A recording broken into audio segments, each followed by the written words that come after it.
Hey, yo, hello. It is a beautiful day in the neighborhood for Bryan and Ryan, episode 15, I think. I can't count beyond that, but Ryan Peterson with you, Brian Houston with you.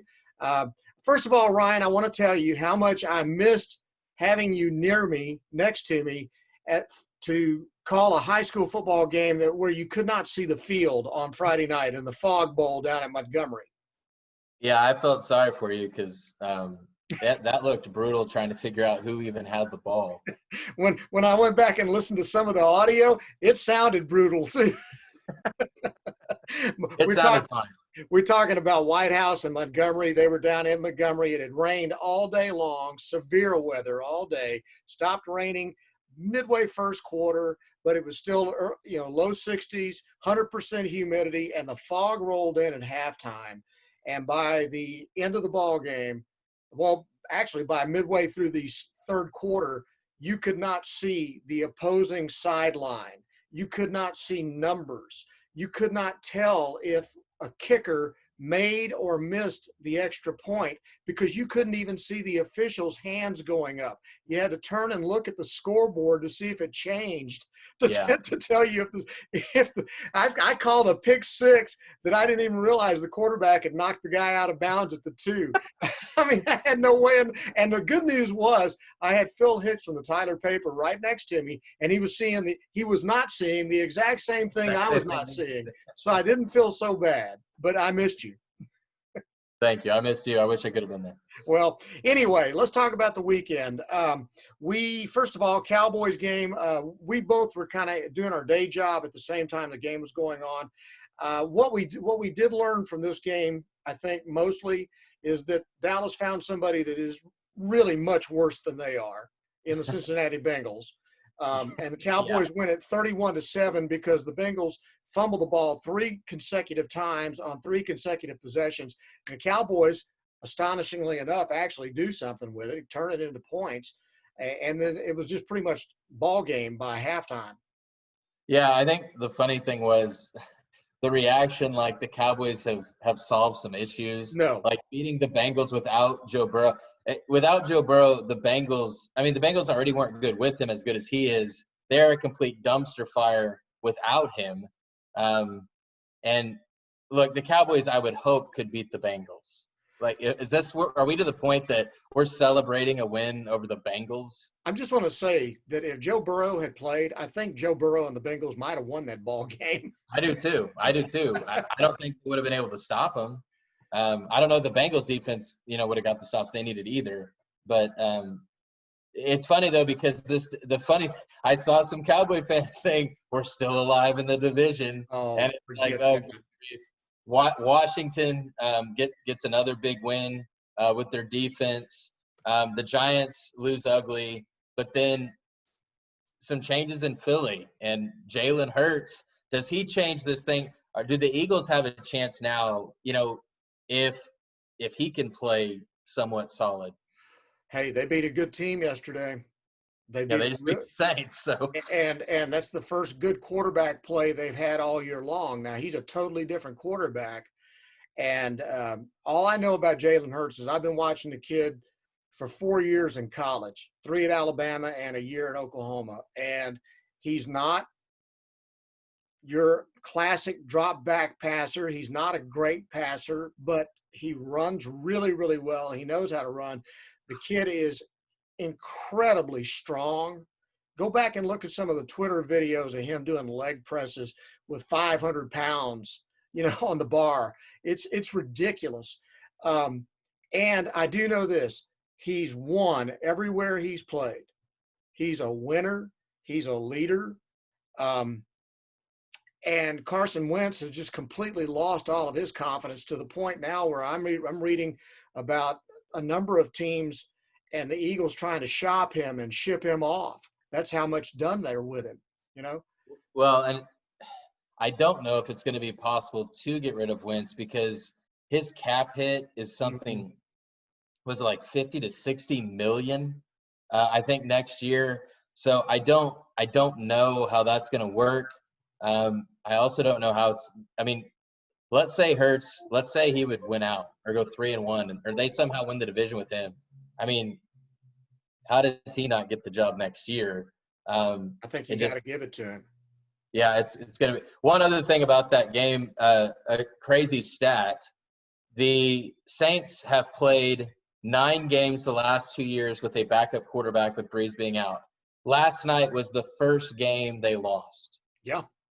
They are 8-1 with a backup. I mean, if that doesn't tell you how good of a coach Sean Payton is, I don't know what does. And Taysom Hill is another guy a lot like Hurts. He's not your classic drop back passer, but they've managed to build an offense around him that's nowhere anything like what they would do if they were throwing Breeze out there.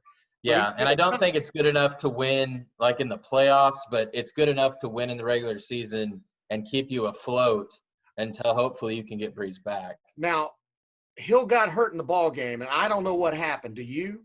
No, I don't. Okay. And I didn't check that today either. I also knew that Alex Smith got hurt, but his was apparently calf tightness. But if it was enough to get him out of the ball game, that's got to be very worrisome. When you think about it, it's the same leg that he had all the surgeries on, 17 surgeries, almost lost that leg, almost died. Right now, Washington is 6-7, and they're headed for the playoffs if Alex Smith can play.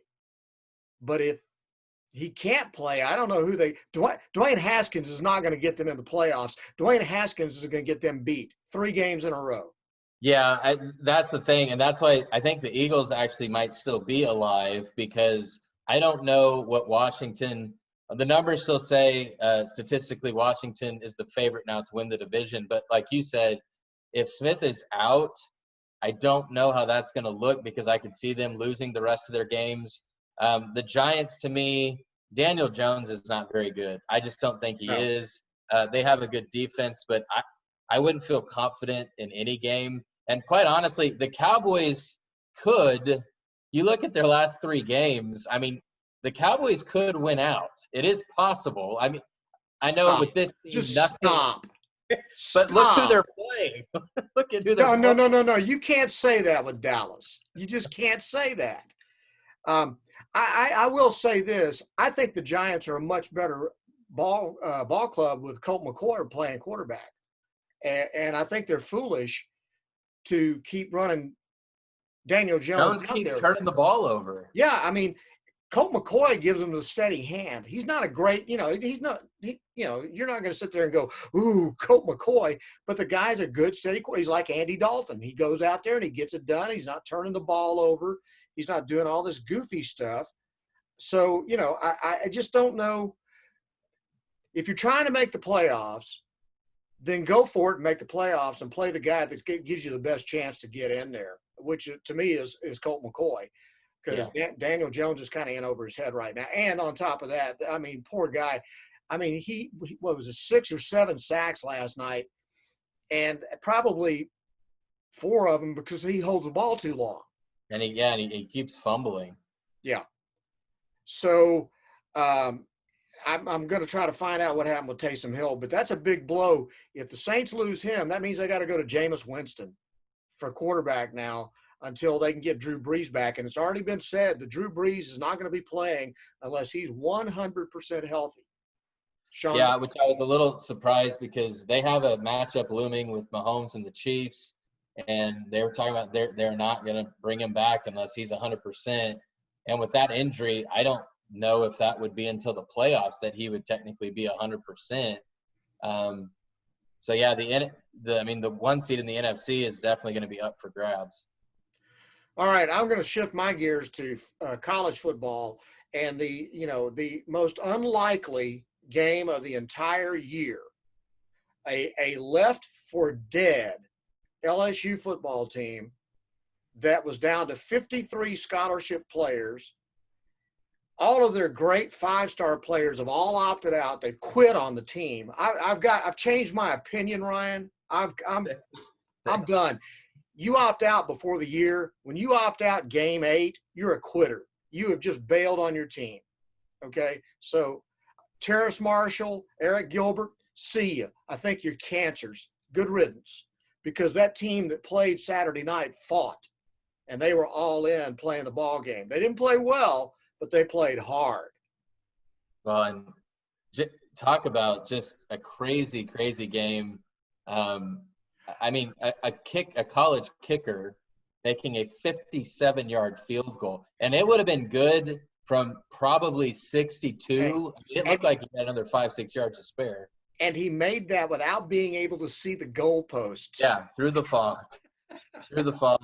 And then can I say maybe one of the dumbest penalties I've ever seen, because I got annoyed today because I heard people like saying, "Oh, it shouldn't have been a penalty." Oh, that's ridiculous.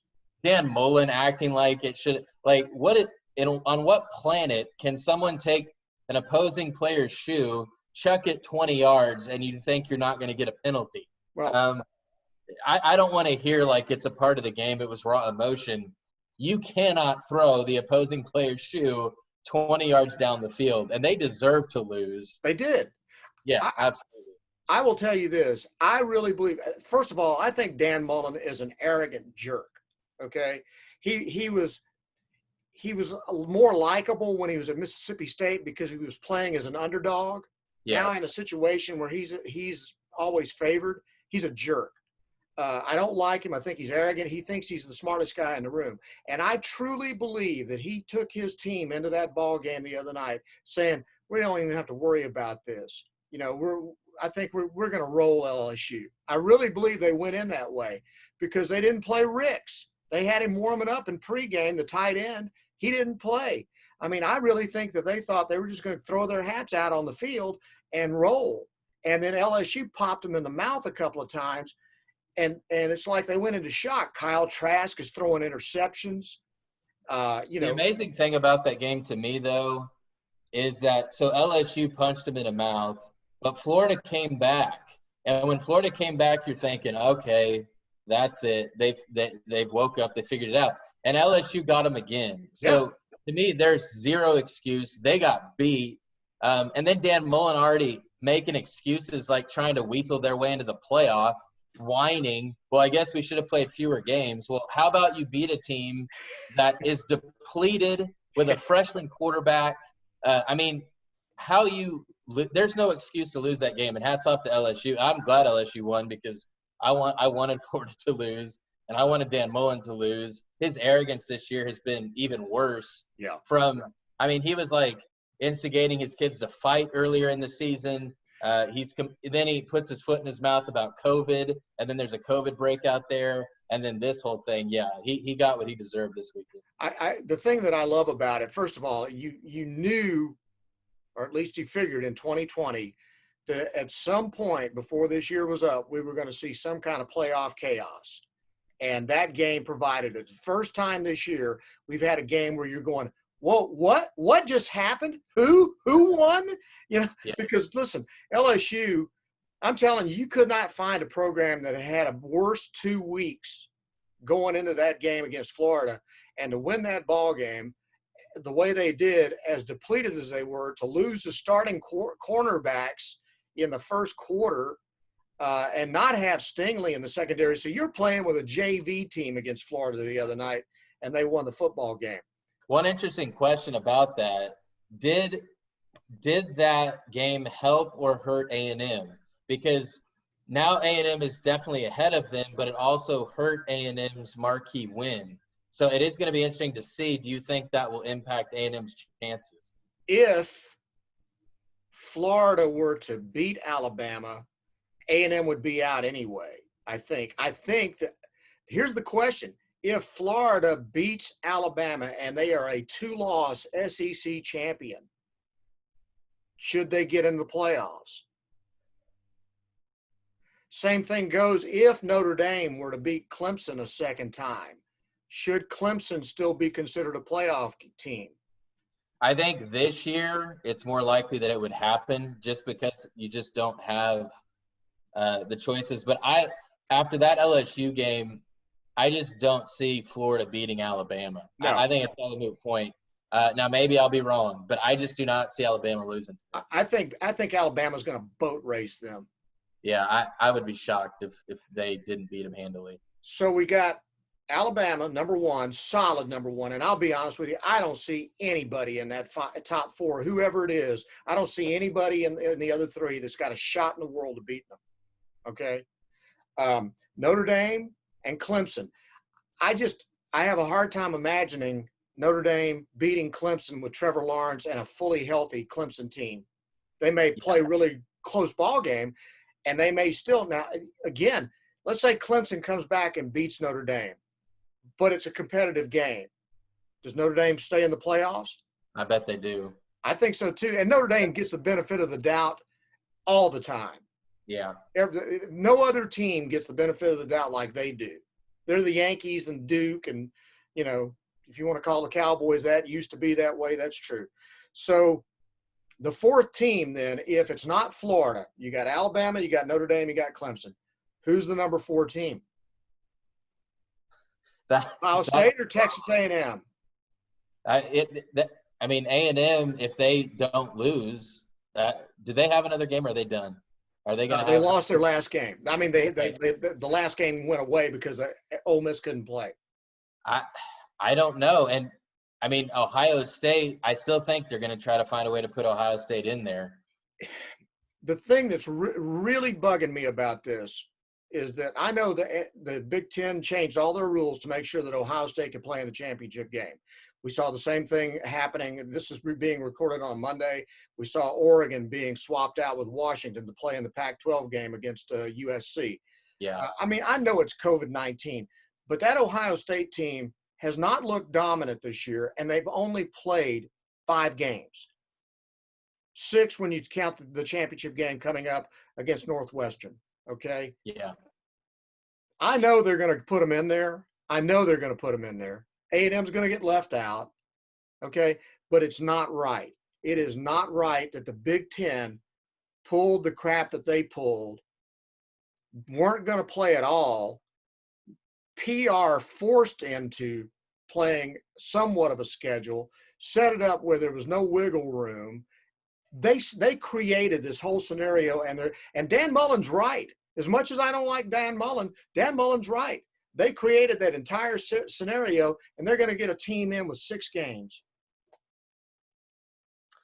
Yeah, and, you know, the interesting thing is if they're going to get in with 6 games, does USC have a bigger – no. I mean, then USC should be in the discussion if Ohio State can get in. The only reason I say no, absolutely not, is because USC should have lost 3 ball games.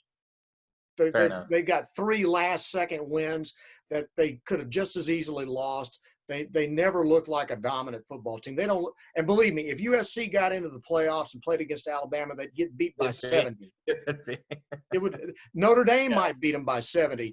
Clemson may beat them by 100. So I don't see it.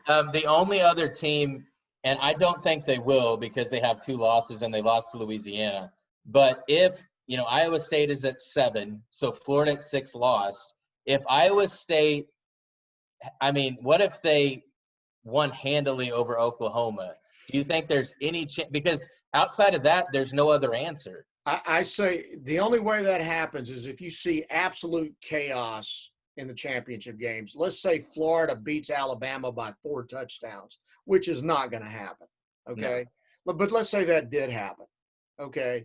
Let's say that Notre Dame beat Clemson by 4 touchdowns.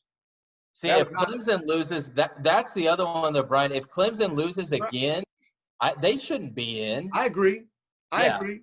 2 losses, even though it's 2 really quality losses. Yeah, I don't think they should be in there losing to Notre Dame twice. I agree, but I think that you could make that same argument that Iowa State should not be in the playoffs either, with 2 losses and one of them being to a Sun Belt team, albeit a really good Sun Belt team. Yeah, no argument. Yeah. So, A&M, Cincinnati, you've had great years, but I'm just having a hard time seeing a way you're going to be able to work your way in there. That's why I really, really wanted Cincinnati and Ohio State to figure out a way to play last week. Ohio State didn't want any part of that.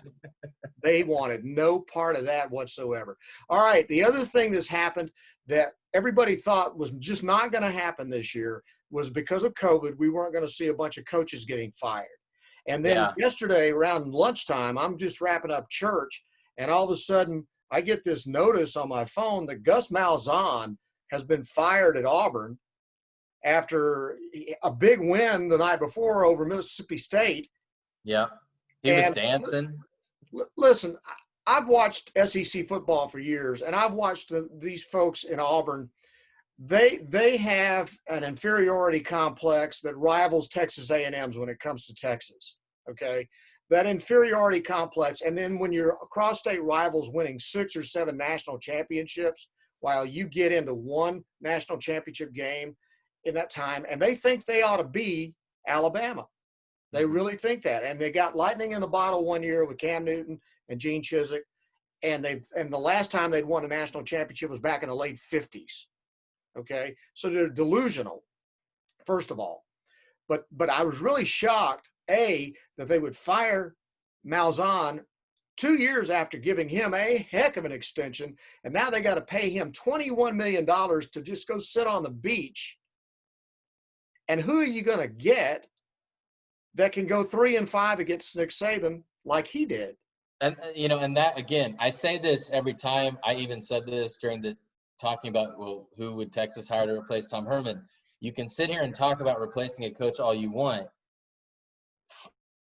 Tell me and show me that you're going to have a coach that's going to do as good as they are. There is not going to be – Brian, I don't know any coach that's going to go in and do what Malzahn did. His record was very good. He beat Saban 3 times. There is only a few coaches that currently have done that. You are not going to find another – like, they are not Alabama. Like you said it. I mean, it's amazing to me, some of these fan bases and schools that think they're better than they are, and instead of, like, appreciating what they have, and that they are relevant. They're a relevant program. Every few years they're in the picture. And he has done, to me, a good – there is no way – number one, it's stupid to me to get rid of him. Number two, paying him $21.5 million to just go away.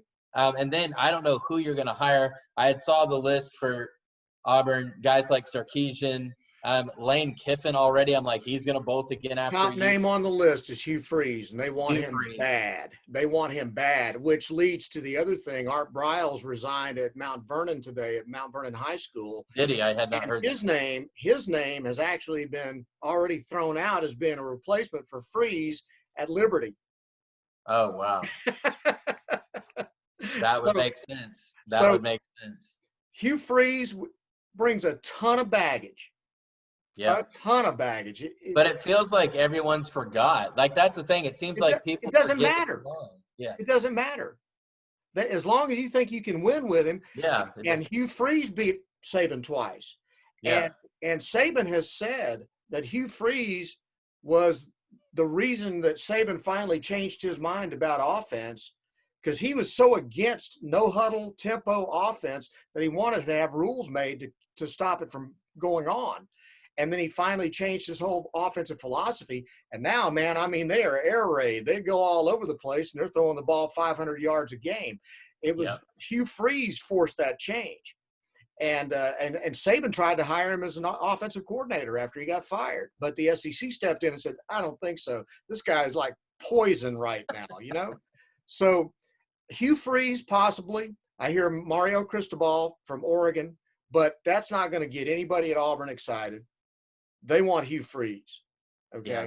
So we'll see. And it's going to be really interesting to see if the SEC tries to step in. 2 others, and we're out of here. Kevin Sumlin gets punched in the mouth by Arizona State, gives up 70 to his cross-state rival. He's gone.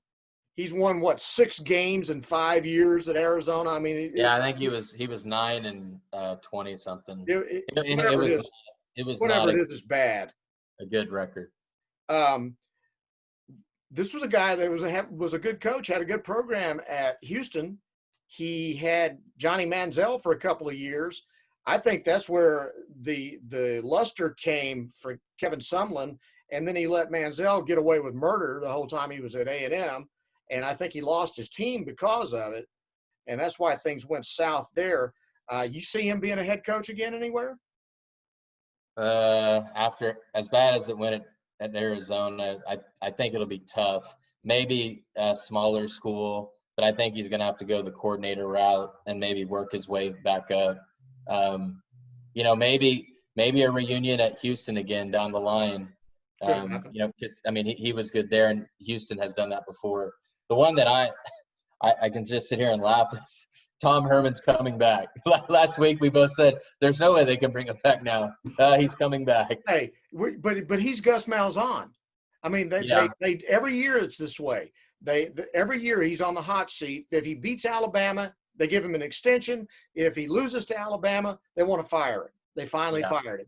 That's what you're dealing with Tom Herman. It's like, okay, they love you till they don't, and that'll be the next time you hear that Tom Herman's on the hot seat is the next time Oklahoma kicks the crap out of him, which probably will happen next year.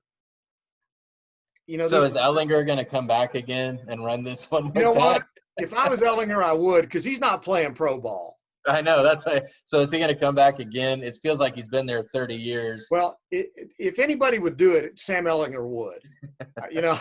I really, truly believe if Sam Ellinger could play 8 years of quarterback at Texas, he'd do it. And Herman would probably take him back. Yeah, he would, absolutely. That's a really good question. I don't have the answer to that, but yeah. I just don't know how you're going to run a program and get things turned around and recruit well when there's so little commitment to you. Yeah, and I think this is going to make it difficult because I think any kid, if their parents are following the situation or know, I mean, he could be gone, next year for sure. So why are you going to want to make that commitment? The program's already not in a good place to begin with. If you didn't think he was the guy before, you don't think he's the guy now. No. Or they just really, truly, once again, arrogant Texans thought, oh, we'll wave the wallet at Urban and he'll come back, just like they said that was going to happen with Nick Saban a few years ago.